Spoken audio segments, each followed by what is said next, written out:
Hello guys, welcome back to the SADGA Podcast. Sorry for the delay. We had a few technical issues that we needed to resolve, and we're still in the process of resolving them. But we've got two fantastic guests this evening. One of them you can see on screen, and the other, unfortunately, not. But Chris Els and David Watts, how are you guys doing this evening? I'm very well, thank you. And yourself? Yeah, all good. Thanks, man. Thank you so much for taking the time. And very well, thank you. So, have you guys recovered mentally from the challenge of Ebotse yet? I'll let you answer first, Chris. No, I haven't. I had some nightmares last night, so probably got some time to recover the rest of the week. But it's been a nightmare. But what a great tournament and tough conditions, but it's been fun. And David, I mean, you clearly, it seemed like you were playing a completely different golf course. I mean, you must have been pretty stoked with how you played, but at the same time, like it couldn't have been easy in those conditions. Yeah. No, I was very happy with how I played. Obviously, I mean, in any tournament, you always gonna, feel like you wasted a few shots in places, but on a whole, I thought I played very well. I thoroughly enjoyed the experience. I mean, despite the fact that it was weather didn't really play its part. But yeah, other than that, it was. I was really happy with how I came away from the week. Yeah, I mean, I suppose winning by 20 must be quite nice, eh? Yeah, definitely. But guys, I'm curious. Obviously, you've got very different disabilities between you. But Chris, let's start with you. I mean, as an arm amputee, what is the greatest challenge, or I suppose put into context how difficult it is as an arm amputee to play in wet weather like you guys faced at Ebotse? Craig, it's easy. There's 20 shots difference. I guess. I'm only joking. So that's challenging, right? Because you sort of fight the conditions, and you try and grip harder, and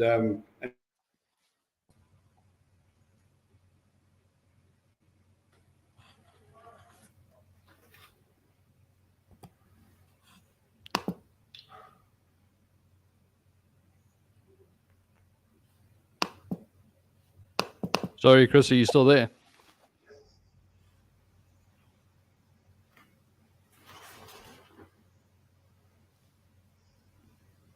David, are you still there, bro? Yes, yeah, I'm here. I can hear you. Okay, sweet. No, I don't know. I think there was a bit of a lag on Chris's side there for a second. Chris, would you mind repeating that answer, please?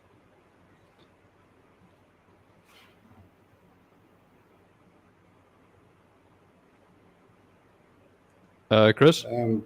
David, can you relay that message? Is Craig asking just to repeat what I said? Yes, yeah. Yeah, I am. So yeah, Craig. As I said, you sort of fight the conditions with the one hand, and you grip a lot tighter, and because it's so wet, you tend to try and grip the grip just more tighter, and then with the follow through, it sort of comes around, and I was hitting some serious draws that I've never hit before. And it's obviously because one's tightening up on the grip, but that's certainly something that I personally am not used to playing. I'm a good weather golfer, so so the conditions were really tough for me, and but yeah, I guess that's the main thing is not you don't relax, you get stressed up, and if you don't hit a good shot, you get more stressed up. And you tighten the grip, and you just don't get to relax, and it catches up with you quite seriously. And do you find, Chris, that you kind of in bad weather like that, you tend to do everything a little bit faster because you want to get the round done, even if it's just a few minutes faster than you would otherwise?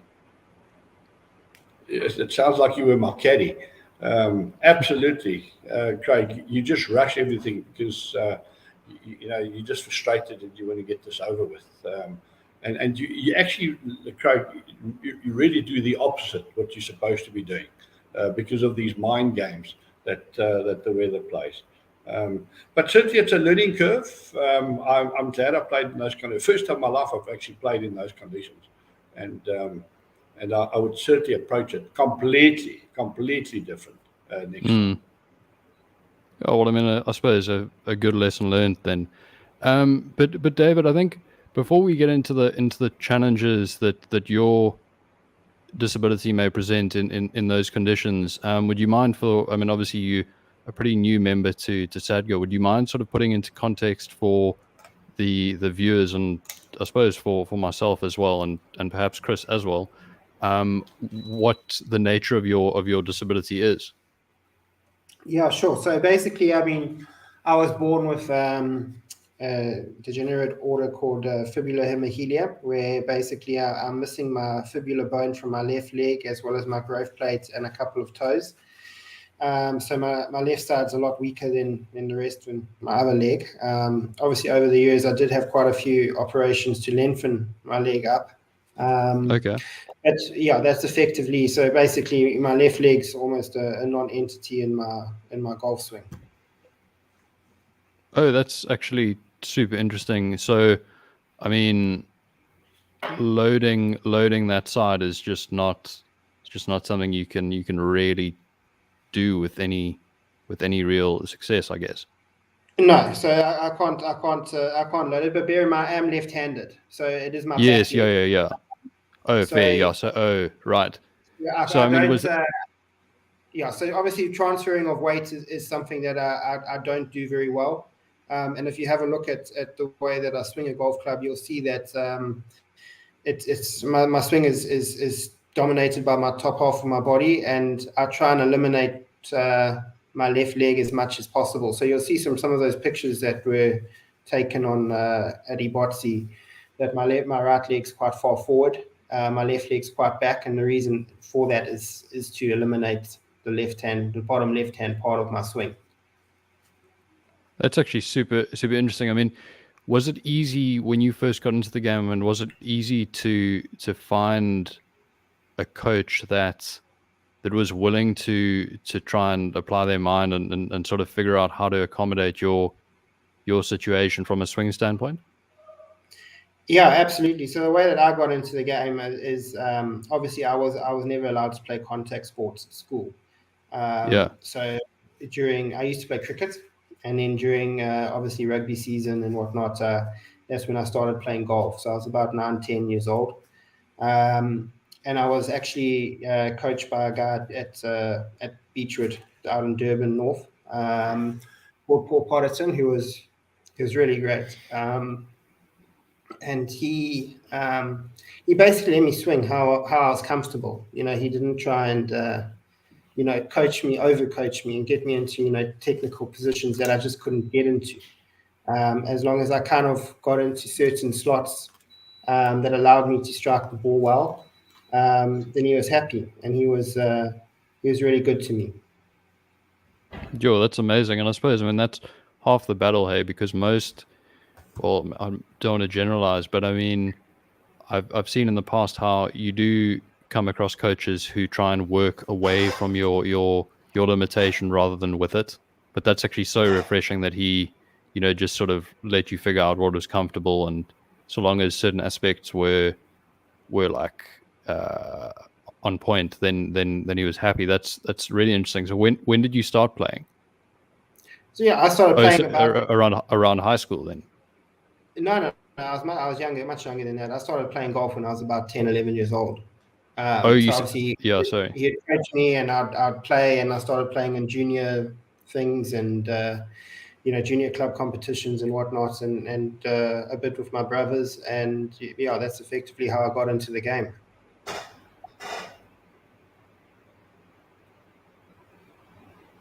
And just shifting quickly to who's been part of SADGA for a while now. I mean, what would you say you enjoy most about playing in disabled events? Craig, I didn't get you. You obviously asking me the question, I guess. So Yes, I haven't actually been with SADGA. I actually haven't been with SADGA so long. I was introduced to SADGA through a friend of mine, Chris, so it's literally the last 12 months, 14 months that I've joined SADGA. But Okay. I must tell you, what a refreshing experience it's been for me. To play and see people with disabilities similar to yourself and a lot worse. And it just lifts up your spirit and makes you want to just compete more and more. So the people that you associate with, it's a bunch of hell of a nice guys. They awesome oaks to play with, all supportive. And we really enjoy the company of the SADGA guys. They take us around the country, or around Gauteng rather, to the most beautiful golf courses, and it's nice to get together with the guys once a month. And we've been struggling to have a beer afterwards, but at least after Ebotse we had a beer afterwards. So that was cool. And David, I mean, what was your, from a sort of social standpoint, what were your initial impressions of SADGA when you played last weekend?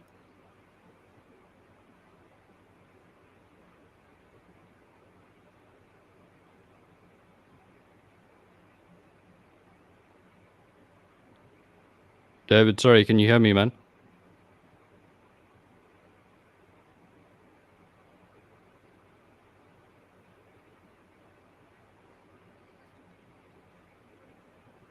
I can hear you clearly, Craig. Chris, can you hear me okay? Absolutely okay. Perfect. Yeah, sorry, we seem to be having a bit of a mare with the technology. Let me just add David back here. David, are you there, man? Yes, I'm here. I can hear you. Sorry, it just dropped for a second. No stress.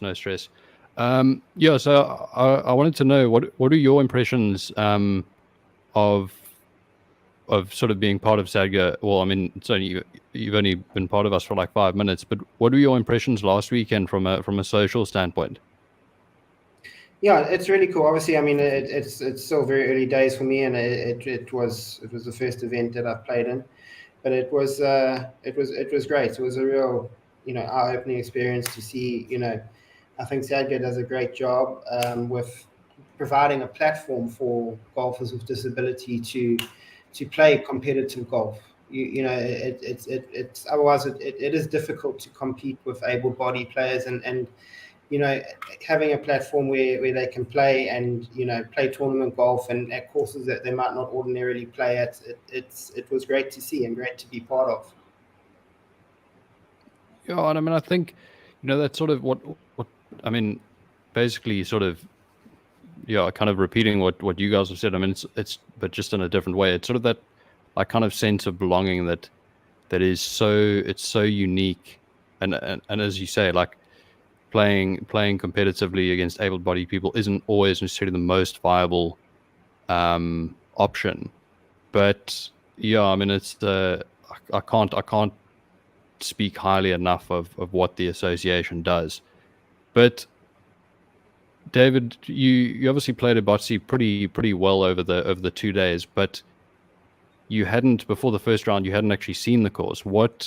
How do you kind of approach it from a mental standpoint, knowing that the first time you are going to really play a course is in a competitive setting? Yeah, look, I mean, obviously it's not ideal to do that. I had intended on trying to play it on the Saturday, but I just got in a bit too late and the weather didn't look too good. So I took it on blind, and in a way it's you kind of play a bit more defensively when you start off, like you don't quite know where to hit it, and particularly coming up from Durban, where now you got to deal with altitude, which is something that throws me off more often than not. That was quite tricky, but I mean, just trying to keep it in play, which is important, and it's very important at Ebotse because it's a very tight golf course. And if you put it in the fairway, then it makes it a little bit easier. And I did that quite well starting off. And like I said, I mean, when you're going there, you're a bit more defensive and you're a bit more cautious with your play. So instead of trying to take on shots that are maybe of a higher risk, I played lower risk shots, which worked in my favor. And obviously, I mean, the course was also, it was very wet. So, I mean, if you when it's soft like that, it can in a way play a bit easier because you're not getting big bounces and you're not, going to bounce off into the rough and bounce off into the, hazards that they have all over the place there. So, yeah, from that point of view, it wasn't too bad. It actually almost worked in my favor, maybe to just play it blind that first round. It's interesting what you were saying there about the course playing soft. And I mean, Chris, in your experience, you did say you are a bit of a fair weather golfer, but when it does play as soft as it did, do you sort of like try and force it a bit more off the tee because every meter makes that much more difference when you're playing with one arm? Craig, very, very much so. I hit 220 drives, and in those sort of conditions, you were hitting 190, and you obviously try and force it up to get to the distance. In some of those cases on the water, we barely just got over the water, nevertheless on the fairway. So it was playing a lot shorter, and then mentally it just gets to you, and you try and overhit it. And I intend to hit quite a high cut, and I was hitting draws, low draws, which shows you that I was trying to force the ball rather than just playing by that natural. And if you hit it slightly fat, it just digs into the grass, and you just take a big divot, and takes quite a lot of distance away. And the course is actually not long, as David said. The course is. It is difficult. It's tight, and that's perhaps on my side, which I should have just planned better and played much safer and more conservative. But after the first 9, the game was stopped, and we proceeded the next day. And then you sort of try and play catch up all the time, and that's where you make the mistake. Instead of just taking the medicine, you try to play catch up and take those risky shots that David was talking about, which you shouldn't do. That's really when you should play conservative. And the halfway house, when you got there, you could see the scores were high, so there were no reason really to actually take those risky shots. Just play the normal shots. But it does definitely play longer. It probably plays for me. It played 15. To 20% longer. Sure, and that makes such a difference here. And David, I mean, from your perspective, how much longer would you say it was playing for you than it may on a dry day, so to speak? Yeah, for me, I don't think it would have played too much longer or shorter, because I mean, summer with Kukui fairways, you're not going to get that. I'm not going to get that much roll anyway, because I hit the ball fairly high. So for me, it's more about the carry, which whether the fairways are wet or dry. And like I said, I mean, Kukui, you're not going to get much run on those anyway. So from that point of view, I don't think it hurt me too much. But the thing that was it got a premium on striking the ball pretty cleanly, because if you caught it a bit heavy, with those sodden fairways, it just you would be in some trouble then. So that was a more of a factor for me than the actual, the run of the golf ball from the tee shots. And I mean, what would you say between you guys, Chris? Let's start with you. I mean, what would you say is the course's greatest defense for someone who? I mean, like myself, I've never actually played it or seen it, so I don't really know. But what would you say its greatest defense is? What a beautiful course, Craig. When you get around, you should play it. Fantastic course. And so if you're not on the fairway, it becomes extremely difficult. If you're in the rough, it's basically a drop. If you get your ball, you pick it up and you drop it. So that defends the course big time. Some of the bunkers are quite deep, so multiple bunkers, two bunkers sort of after one another. So if you don't get out of the one bunker, I got into one bunker and got into the other one. So the bunkers are quite deep for people like myself. I don't use one hand. I sort of support my other hand out of the bunker. So I don't have a long carry. I'm actually very good out of bunkers, but I don't have a long carry. So if you like 30 meters away and there's another bunker, it's you either hit it slightly thin and it goes over the bunker, and then it's got these hazards all over the show. Sort of on the side of the fairway, and once you like big ant heaps full of grass, and when you get in there, you're in serious trouble. So that defended the course quite well, but the greens were perfect. I mean, you had, if you had the line, they rolled beautiful.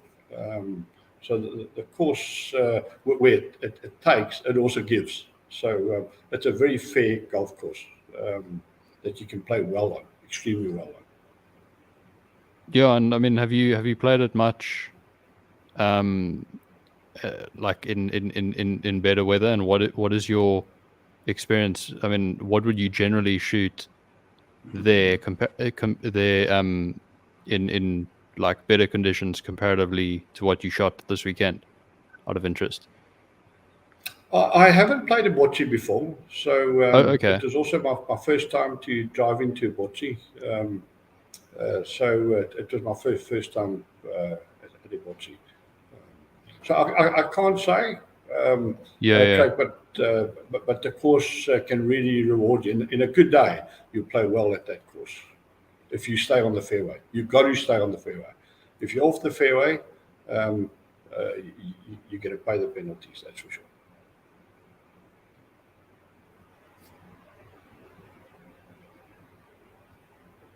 Are you guys looking at Irene in a couple of weeks' time? Is that something you're looking to do, David? Yeah. So at the moment, I've actually entered to play at the Met in Cape Town. So I'll be coming down to play. Okay. So they're on the same date, I believe. So yeah, I'll be playing. Yes. I'll be playing that one down in the Cape. Oh, cool. Craig, Yeah, that's also very strict. Yeah, go for it, Chris. Sorry, Craig. I've entered for Irene, and look, I've played Irene once before, but I'll make sure I play it before the tournament. Pity you're not going to be there, Dave. I thought we'll take you for some money on Irene. Yeah. No, unfortunately, I chose. I mean, I used to live down in Cape Town, so it's always nice to go back there, and I've played the Mets a few times, so I thought I'd give it a go and see how I'd do over there.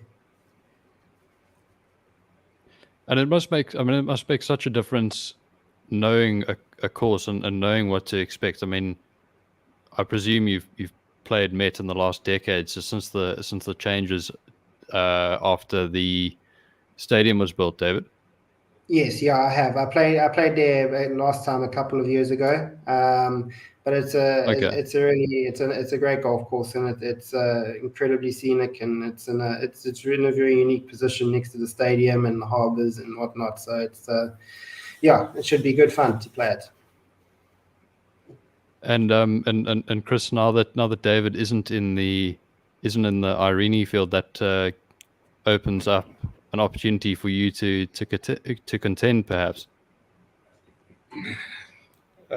There's some other ringers like Basil Mann and Johan de Plooy and the likes of Nico. So, but we'll give it a good go. I've played it before. I've played it many times. I haven't played it recently, but a lovely course also. So we'll certainly tee it up to make a huge improvement of Ebotse, that's for sure. Yeah, I mean, hopefully the weather plays ball at Irene, but David, I must tell you, we've had a couple of rainy days down in Cape Town, so hopefully you're not in for another 36 holes of torrential rain. But yeah, fingers crossed that all pans out.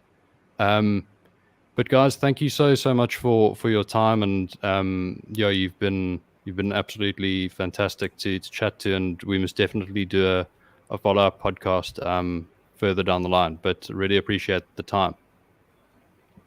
Yeah, no, thanks very much for having us on. I mean, it's been great, and yeah, it's nice to chat about Ebotse, and it was a great event. And one thing I would like to also just say is that Ebotse were great hosts, and they looked after us incredibly well.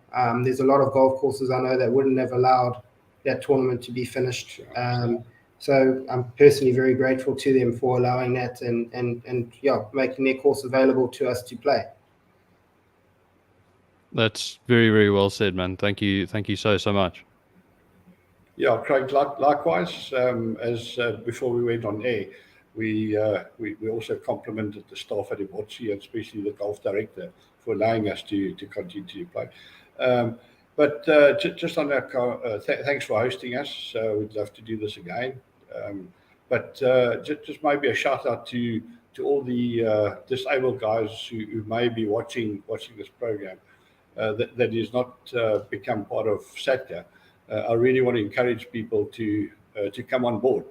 It's a great bunch of people. It's a great platform. It's well organized, and you'll feel very comfortable and at home playing the tournament and being part of the SADGA group. And also to Lily and the team, thanks for all the hard work. I know Johan and Jody and everybody that participates in making this a huge success.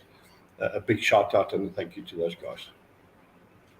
Thank you so much, guys. Those were two fantastic closing remarks. So yeah, hopefully we can do this again soon, and fingers crossed that you guys have two fantastic tournaments next month.